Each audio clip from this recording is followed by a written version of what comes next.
And guess who? Guess of course. who? I mean, you don't even have to think about it. Do not even have to think about it. Well, it was advertised to be a corker, gentlemen, and it turned out to be exactly that. Smithy, you got the margin dead right, mate, so you can feel good about yourself. You just went with the wrong team, but halfway through that third quarter, mate, you looked bang on the money. Yeah, no, I was feeling pretty good, to be honest. Unfortunately, I didn't get to watch the game live with work commitments, but yeah, checking the score during the third quarter on a break, and I thought, geez, the Bengals are a real chance here. But, unfortunately, they couldn't get over the line. But, yeah, I got the margin correct, so I give myself a slight pat on the back for that. Yeah, absolutely. And TD and I ended up picking the Rams, which was good. But there is an argument to be stated, and we'll talk more about it in a tick, TD, that you should have got the Super Bowl MVP pick right. But no complaints, mate. The Rams got over the line as we predicted.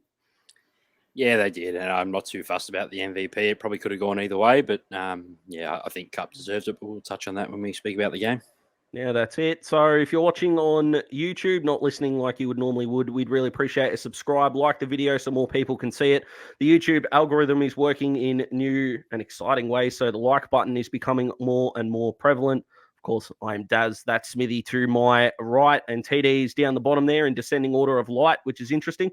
But fellas, let's get stuck into it. The biggest concern, I think, for the Bengals would have been not to get too overhyped and too nervous about the occasion. There's an argument that it did take them a bit of time to get into the game, but I don't think it affected them too much. What do you reckon, Smithy? No, I think they were pretty cool and calm and collected, like they've been in this whole playoff run, I think.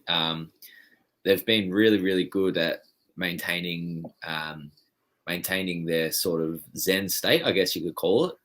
You think back to the Tennessee game and Joe Burrow was getting knocked around and he got sacked 9 times, but they still managed to find a way on offense. A lot of quarterbacks would have been absolutely rattled and just turned to water in that scenario, but he managed to find a way to lead them to the victory, and they did that all throughout the playoffs. So I wasn't too surprised when they came out and looked like the same team they had all playoffs, to be completely honest.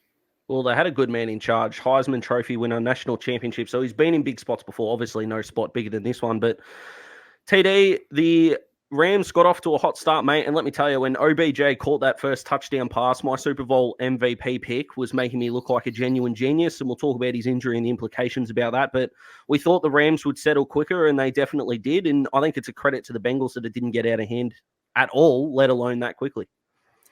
Yeah, you're right. It probably could have gotten out of hand, and you touched on the Odell Beckham Jr. injury. If he doesn't get hurt, you don't know what the score could have been, because the Rams were moving the ball really well up until that point. The way this game started was the way I thought the game would go. I thought the Rams would run away with it, and as I said, the injury happened, and that kind of changed the way the game was played.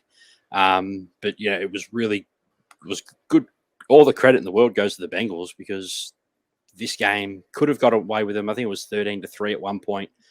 They came all the way back. The momentum changed just before halftime, and then the Bengals really had the momentum early in the third quarter, and they just couldn't hang on to it. Yeah, they definitely couldn't.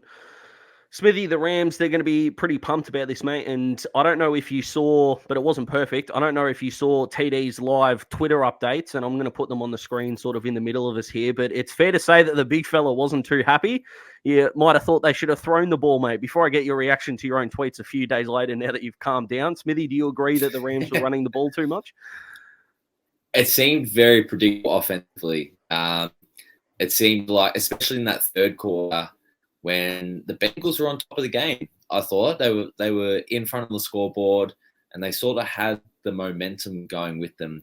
And it just felt like everything was very predictable. It was a short pass on first down, run play on second down that would inevitably get blown up, as TD would mention as well, and a third and long that resulted in a long throw. So their offense was very predictable, very stagnant, and they just couldn't get anything going. So I agree with TD, probably on a less aggressive note, to be honest. But it would be troubling if it was a more aggressive note. Goodness me. Yeah, I do agree with his sentiment, though. I think it was just getting a bit too predictable. And if you want to run the ball on first down, or try and get creative in the run game, get touches for Cooper Kupp on jet sweeps or Van Jefferson.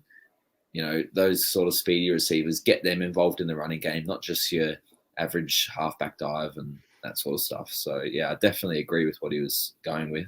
And they ended up doing that with Cooper Kupp. His 7-yard rush was a turning point in that second half as well. So it's a wonder why they didn't do it more. But TD, now that you've had some time to calm down and relax, mate, for context, we still think you're right. So we're not jumping on you here. But now that you can sort of look at those back, do you still agree with those sentiments as aggressively as you did, even though they won the game?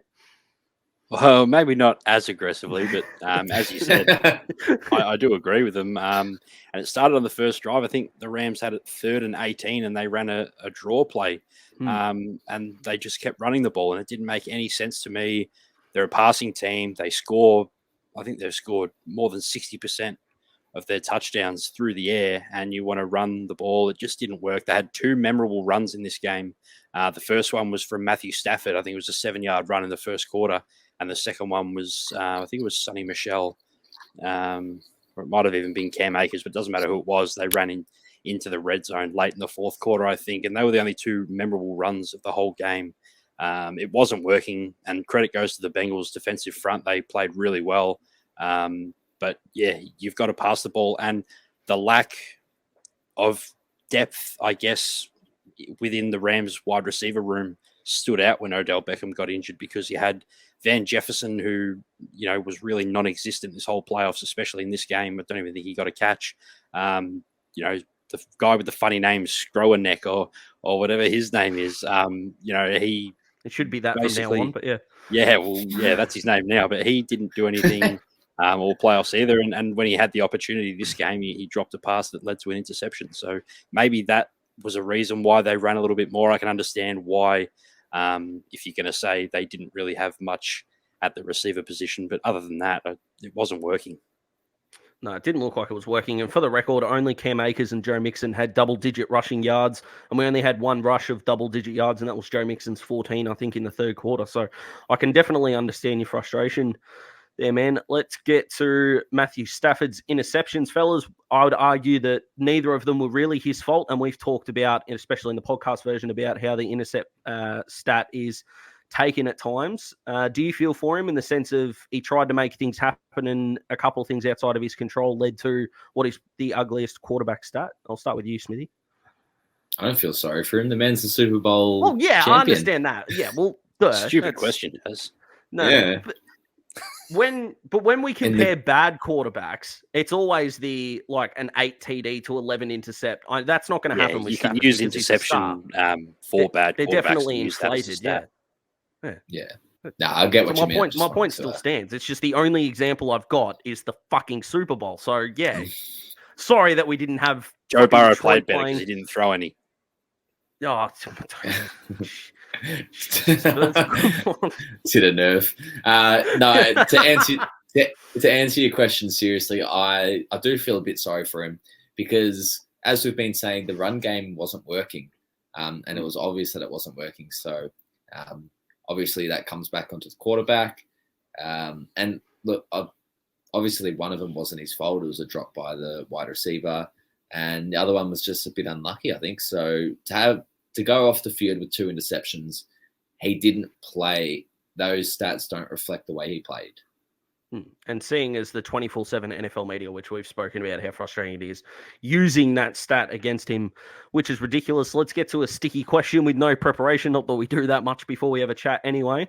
Does this Super Bowl give Matthew Stafford not a free ride, but has he become a Hall of Famer if his career were to end today? And we know that it's not, but as it stands right now, is Matthew Stafford a Hall of Famer? I'll go in reverse order. TD, what do you reckon?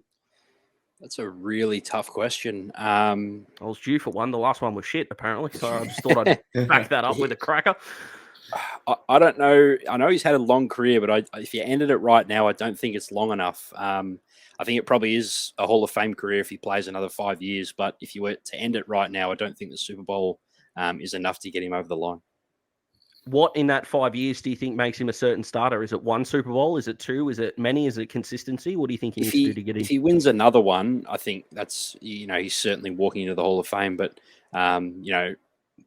probably will if he just throws for 4,000, 5,000 yards every season for the next 5 and 30 odd touchdowns, and he'll accumulate the stats. And, by the end of his career, he's probably going to have nearly the most passing yards all time. That's how underrated he is.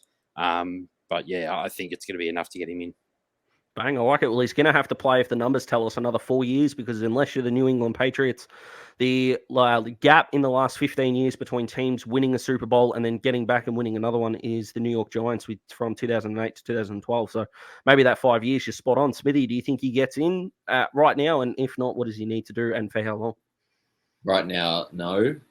And I actually saw something really interesting. Richard Sherman was pretty passionate about this on Twitter, saying that it's way too easy to get into the NFL Hall of Fame now, and there needs to be a lot more prestige about the honor. And reading what he was saying was really interesting, because when you think about it, it's probably true. And I think it's like that for all sport Hall of Fames. It's sort of like it doesn't hold that upper echelon, top 1% sort of prestige at the moment. So I agree with what Richard Sherman was saying, and I don't think that Stafford walks in at the moment. You'd be looking at either another Super Bowl, a couple of individual honors such as an Offensive Player of the Year, Pro Bowl selections, even All Pro, one of those ones, or statistics. So if he was to play another 5-6 years at a really high level, then he might have the stats where you sort of go, yeah, he deserves a spot. But right now it's a no. Well, the list of the Hall of Fame finalists from this year that didn't get in had a combined 34 All-Pros. I think there were 5 or 6 players there. Matthew Stafford's got 0. So it does I agree with you. The recency bias, I think, that comes into, he's the hottest thing in town because he's just won the Super Bowl. If the Bengals had got over the line, I mean, Bengals fans would want Joe in the Hall of Fame, rightly so. That's how the emotion of the game works. But yeah, I agree with you. I think we rushed to get into the Hall of Fame. We've spoken about this, especially you and I, Smithy, with the Aussie sport that we've got down here as well, rightly or wrongly. Halftime show. Let's get into it, because if you listen to the podcast version, you'll know that there was not one single person in Australia that was more excited for this halftime show than me. Just let it slip.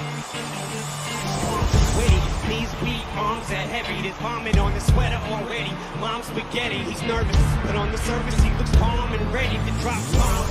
But he keeps on forgetting what he wrote down. The whole crowd goes so loud. He opens his mouth, but the words won't come out. He's choking how? Everybody's joking now. The clock's run out. Time's up. Over. Smithy has about as much love for rap as my real dad does for me, so that's just interesting. And TD was kind of in the middle. He was just hoping that it would be a good halftime show and we'd go from there. So we'll start with the least amount of love. Smithy, what did you think of the ensemble of Dr. Dre, Snoop Dogg, 50 Cent, which coming from a guy as white as me is just extraordinary, Kendrick Lamar, Mary J. Blige, and Eminem? As you said, I don't hold a lot of passion or love for rap music. I'm probably the complete opposite side of that genre with more, Australian alternative and stuff like that. But I sat down and watched the whole halftime show, and it was incredible. It was such a great spectacle, so good to watch. And they put on a genuine show, which was really cool. And obviously, even if you're like me and you're not a massive fan of, Snoop Dogg, Dr. Dre, 50 Cent, all those guys, they're big hits. So when they roll those out, it gets you bopping in your chair and it gets you really engaged. So I thought it was unbelievable. I probably wouldn't call it the greatest of all time, controversially. Hello, recency bias back again. Yeah, I think... Not from you, from those that are suggesting that it is. Let's let it marinate for a bit. Goodness me. I think Prince playing Purple Rain in the rain. Pretty insane, but it definitely beat my expectations, that's for sure. Bang, which is all we can ask for. TD, what about yourself, mate? Yeah, I liked it. I guess for me, the equivalent would be if it was, I guess, the AFL grand final and there was 360 and Draft and the Hilltop Hoods and Seth Century and guys like that. But we produce not good enough rappers if that's the lineup. Well, yeah. Anyway, I was a big 50 Cent fan through high school. So when I saw he might be making an appearance, that kind of made it for me. And although he was only on there for one song, it did enough. I loved it. I'm with Smithy. I don't know if it was the greatest of all time, or Smithy said it wasn't. But me, obviously, recency bias does kick in. It was really good, and we'll leave it at that for now, I guess. Oh, I can just imagine TD rocking up to Blue Light Smithy with Candy Shop as his ringtone and just absolutely jamming. I reckon he would have absolutely loved it. Would never. I can confirm that he was a massive 50 Cent. Yeah, I imagine that he was. So I came into this wanting it to be probably 10 out of 10, and you can't have a performance 10 out of 10. So I'm going to put it on me, first of all, that my expectations I don't think were ever going to be met at all, and that's just because of how big a fan that I was. And not to sound like a wanker, but I definitely will be with this sentence, but with YouTube Premium, I was able to watch it and then turn the screen off and then listen to it. Yeah, I know. Whoa. I'm rocking out my $20 a month here, mate. Let me tell you, that's how much I fucking hate ads. But I actually enjoyed it more with the screen off, with the screen on. So I don't know whether you call that a fail or not, but I really enjoyed the acts. I walked away from it thinking Kendrick probably didn't need to be there, which sucks because he's like a top 5 lyricist of our generation. But if we're talking about how memorable the acts were, he would probably fit last on there. And there are probably Kendrick fanboys, fingers crossed, that are watching this right now thinking that I'm a moron, and that's okay. You can think that I'm wrong. But I thought it was a fantastic ensemble. I thought it sounded better with the screen off than on. I'm probably more disappointed than I should be, but I get the feeling that the more I listen to it, the happier I'll be. You don't need to raise your hand, TD. We're not in class. Oh, I just want to jump in without interrupting you. I just thought maybe the length is why a lot of people might have been disappointed. It's such a star-studded cast, you could say. Move on. I wish they would, mate, but unfortunately they won't. So the second half, the Bengals started to get on top. At any point, how high was your belief that the Bengals were going to get over the line? Now, Smithy, you had more emotional investment in the Bengals because you picked them, and no one likes to be right more than you. So I know you couldn't watch it live, but checking the scores as much as you could, how much belief did you have the further the game went on? I think, so when I finished my lunch break, there was 10 minutes left in the fourth quarter. And I think the Bengals were just getting the ball back after the Rams punted to them. And at that point, I actually felt pretty confident that the Bengals could go on with it. I thought they were moving the ball better offensively, and I didn't have a lot of confidence in the Rams offense at that time because of the predictability we spoke about earlier. So I was sort of thinking, yeah, you know what, if the Bengals can get a score here, I think I said it to you guys, if the Bengals can get a score and make it a 2-possession game, they're going to be home and hosed. But unfortunately for them, the Rams defense stood up and made some big plays and were able to get up late. So I was pretty confident, and it's going to hurt the Bengals for a long time, obviously, but they're so young and they have got the cornerstones of sustained success. So Bengals fans, although it would have been nice to obviously win this game, I think there's going to be a few more Super Bowls in your immediate future. Bang. I like it. I was going to save it towards the end, but let's jump in now before we move on to the next bit of the game. TD, how much faith have you got in the Bengals in the sustained success that Smithy touched on earlier? Not as much as Smithy, and that's kind of, I guess, been me. Obviously you guys have been higher on them all year than I have. I just think they've had such a good year, and it was one of those years where you really have to cash in now. And a lot of people have, like, I've heard a lot of Bengals fans saying, we'll be there again. Like, we're going to be there again. You know who else said that? Packers fans said that when Aaron Rodgers won them the Super Bowl in 2011. He hasn't been back. We all said it about Patrick Mahomes. We thought he would have had probably 2 or 3 rings by now. I know he's been back, but he hasn't won one. It's just not easy to get back, especially in the AFC right now.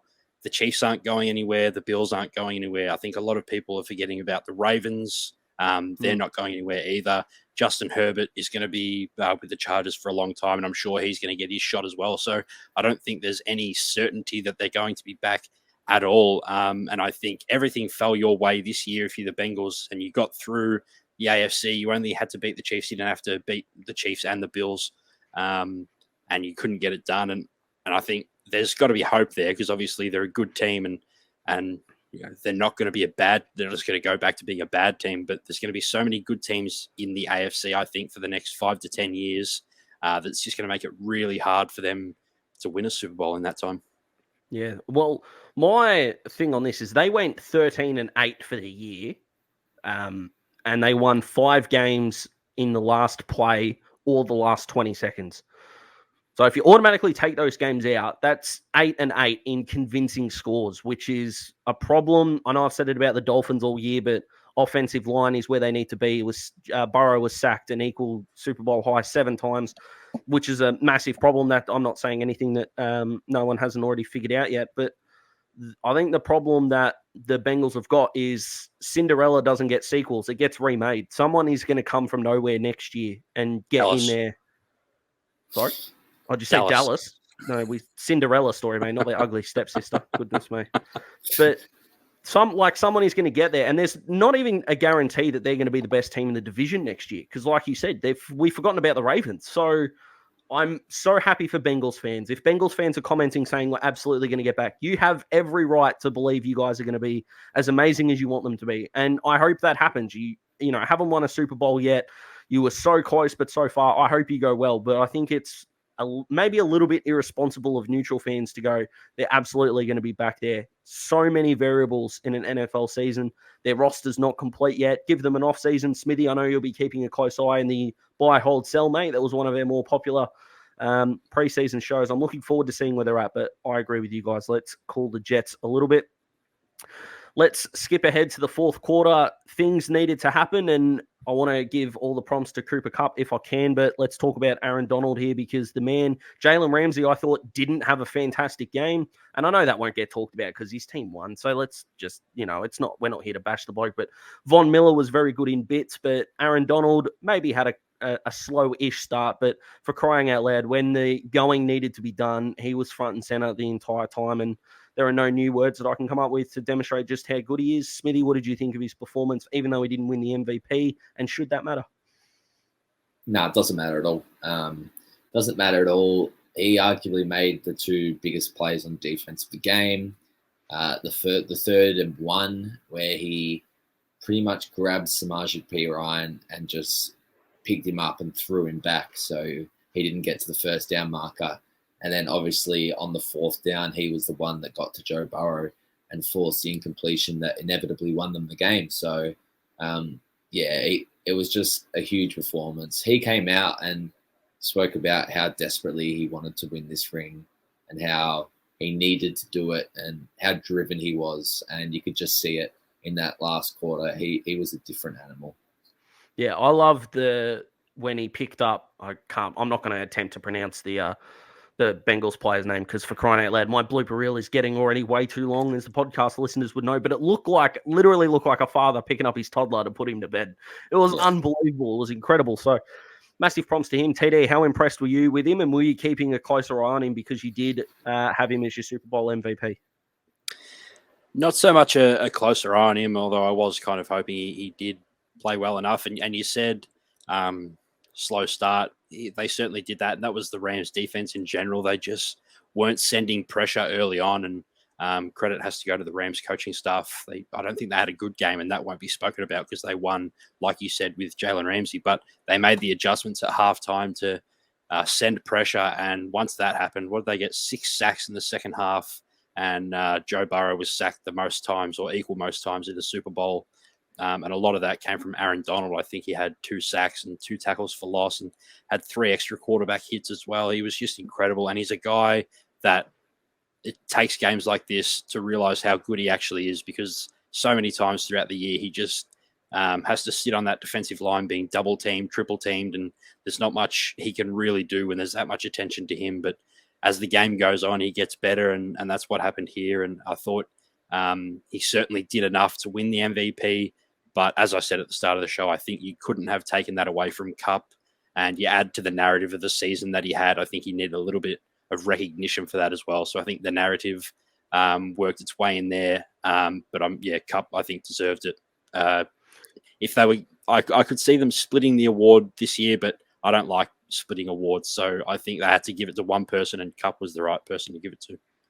Yeah, I like it. The only wide receiver with Jerry Rice to win the Triple Crown Offensive Player of the Year and Super Bowl MVP in their careers. Now, Jerry did 2 of the 3 in 1987. Cup did it in the same season. So it's just simply extraordinary. What fantastic company to be in. Are you shaking your head in astonishment, Smithy, or you just think I'm lying to you? Oh, astonishment. No, okay. in astonishment. It's just ridiculous. All good. Let's bring. I hate bringing this up, and I hope we can keep this bit short. The refs. I do not believe in refs costing teams games. But in the era of social media, everyone has the right to complain. I feel like the only people that are allowed to complain are Rams fans because, as we know, especially with men who are sports fans, yes, I'm going to generalize here, deal with it. I've already been cancelled for an Atlanta and Jacksonville clip from earlier if you want to listen to that in the podcast, so I don't really give a stuff. But men sports fans can't blame their team. We are like this. TD, you got better at it as Della started losing more and more, which was good to see you come off your high horse there. But it's always got to be someone else's fault, whether it's the refs, an opposition player balling out, an opposition coach doing something that we couldn't see coming. We can't blame the people on the field. And going through a 7-game losing streak with my Dolphins, I definitely did it with the offensive line, and that's about it. How frustrating were you as a neutral watching Smithy with the refs going on? Because the T. Higgins one is the one that gets talked about a lot, even though it was on the losing team. Do you think that had a massive impact, or has social media overreacted here?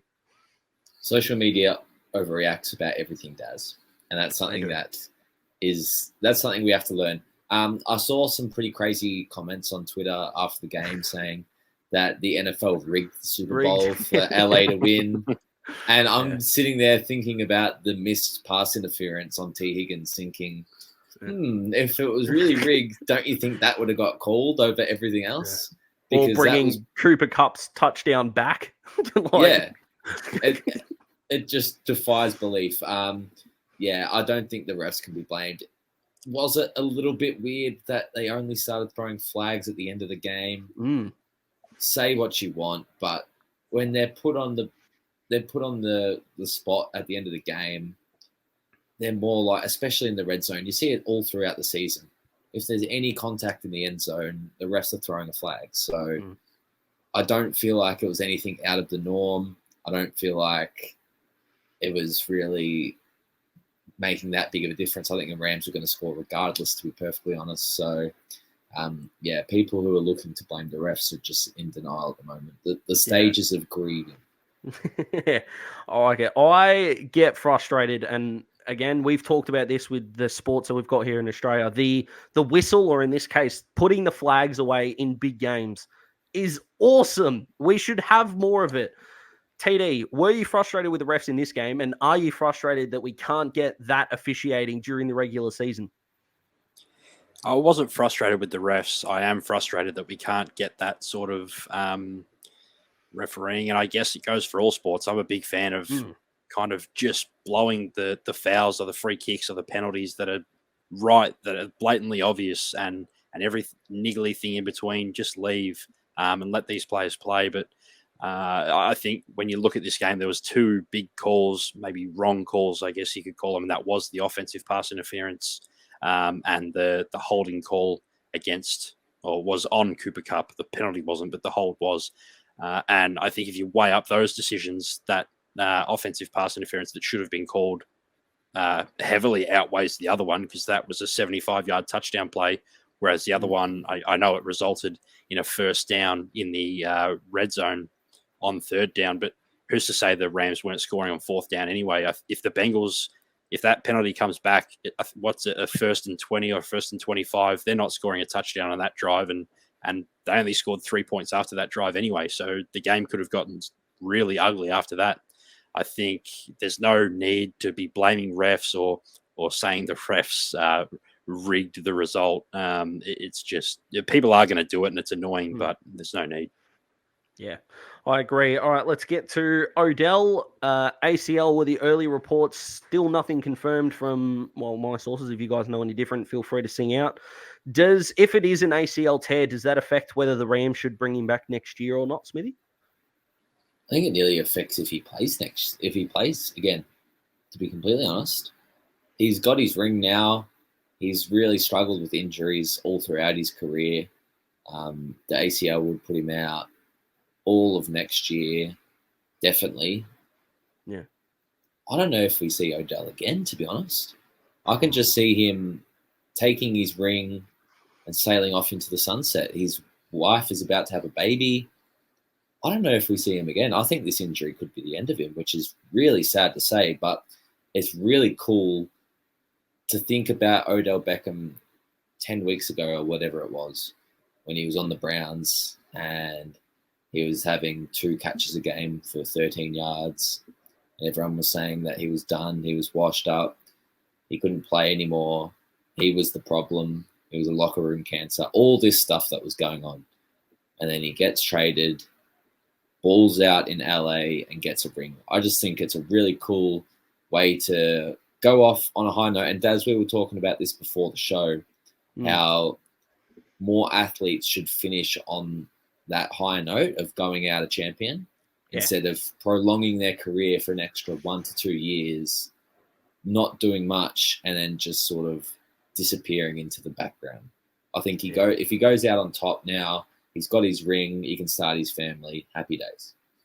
I love everything about that. It would be a disappointing end injury-wise, but as far as I'm concerned, if we're 5 years down the road talking about how fantastic Odell Beckham Jr. was, we're just going to end the story with an incredible Super Bowl victory, and he caught a touchdown in the game, so it's not like he had zero impact. The more I'm thinking about it, the more I like it, Teddy. You're nodding your head, so I feel like you're going to be in agreement here.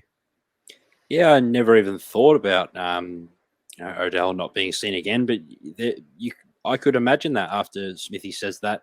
He's the kind of guy, he's charismatic, he's outspoken. He could go on for the next 5 to 10 years doing something else. I could see him mucking around in the WWE like Rob Gronkowski did for a little bit. He's just that kind of guy that would just do something extreme. It's not like he'll be,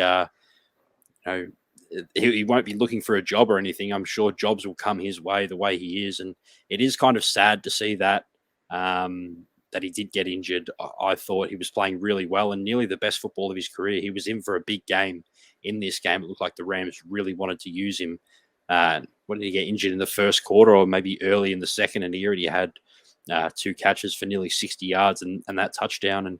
And, he's a guy that I really never did like just because of his off the field antics and stuff like that. But his time in LA was turning me around on him, and I started to really like him. Obviously, always liked him as a player because guys like that you have to like as a player, no matter what you feel about them off the field. But it is sad to see him get injured, but they did win. He wasn't sulking on the sideline. They won the Super Bowl, and he was happy with that. It's not like he's sitting there sulking. He was obviously happy to win that Super Bowl, and good for him. And if this is the end for him, I think that's a perfect way to go out. Yeah, I like it. Speaking of, you said Odell's getting ready to start a family. Van Jefferson had his baby boy come along 6 hours after the Super Bowl finish. Talk about the perfect day. So best wishes not only to Van but to Mrs. Jefferson as well. And imagine being the son. Just what a day, what a way to sort of start. And yeah, if the old man's not happy in the early stages of his life, he might be in a bit of trouble. Old young Jefferson. Goodness gracious me, if the old man's not happy after that, you might be in big trouble. Last thing that I want to touch on, fellas, before I reckon we get out of here, Joe Burrow and Jamar Chase. So much talk about whether they should have taken Penei Sewell, and as far as I'm concerned, you get to a Super Bowl, these sort of trivial things are a bit crap. Smithy talked about a photo that went viral of Jamar Chase absolutely burning, was it Jalen Ramsey you were saying? Had him dead to rights. Yeah, Jalen Ramsey dead to right. And if only they had an offensive line, he would have found Chase. But if they didn't draft Chase, he wouldn't have been free. It's a whole little shit show. But do we, at the end of the day, need to just calm down and recognize that what these two and this organization have done has been genuinely outstanding, even though they were a field goal away from the ultimate? What do you think, Teddy? Yeah, I think so. If you draft Penei Sewell there, I don't think they get to the Super Bowl. Obviously, they have good wide receivers. T. Higgins would be the wide receiver one on a lot of teams, and even Tyler Boyd's been their best receiver for a long time.